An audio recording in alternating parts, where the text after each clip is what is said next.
হরিশ্চন্দ্রপুরে কুশালপুরে বৃদ্ধ হত্যাকাণ্ডে অস্ত্র উদ্ধারের জন্য বুধবার স্নিফার ডগ দিয়ে চালানো হলো তল্লাশি। শুক্রবার গভীর রাতে কুশালপুরের বাসিন্দা জসিমউদ্দিন আহমেদ এবং তার স্ত্রী সাহেনা বিবিকে ধারালো অস্ত্র দিয়ে কোপানো হয়।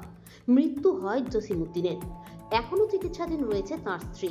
এই ঘটনায় তদন্তের পর সোমবার বিকেলে চাঁচলের সিহিপুর থেকে গ্রেপ্তার হয় জসিমউদ্দিনের প্রথম পক্ষের ছোট মেয়ের স্বামী মোজাম্মেল হক। জেরায় উঠে আসে বিভিন্ন দিক।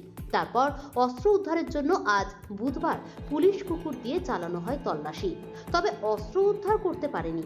উপস্থিত ছিলেন চাঁচল মহকুমা পুলিশ আধিকারিক সোমনাথ সাহা, হরিশ্চন্দ্রপুর থানার আইসি মনোজিৎ সরকার সহ অন্যান্য পুলিশ আধিকারিকেরা।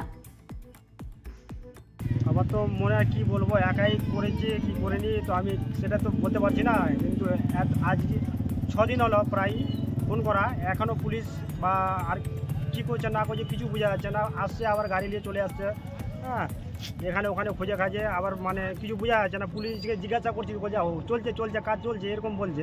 আজকে কি নিয়ে তল্লাশি চালানো হলো? আজকে ওই হাতিয়ারটা যে ছিল ওটাই মানে খোঁজার জন্য খোঁজাখুঁজি করছিল, কুকুর নিয়ে খোঁজাখুঁজি করছিল। আবার কি হলো না হলো চলে গেলো বলছে না। কোন কোন এলাকায় তল্লাশি চালানো হলো কুকুর দিয়ে? এই জমি আমাদের ঘরে, আবার ঘরের পিছন দিকে যা আছে মানে জমি জায়গাগুলো সব জায়গায় দেখলো, পাওয়া গেল না। দাবি কি চাইবো, তাড়াতাড়ি এটা করা হোক আর ওর শাস্তি হোক যেন, এটাই আর বলো। আর কি বলবো, না একদম সুস্থ ছিল, ভালো ছিল। তাহলে সুস্থ মাইন্ডে কি আপনার পক্ষে খুন করা হয়েছে? খুন করা হয়েছে।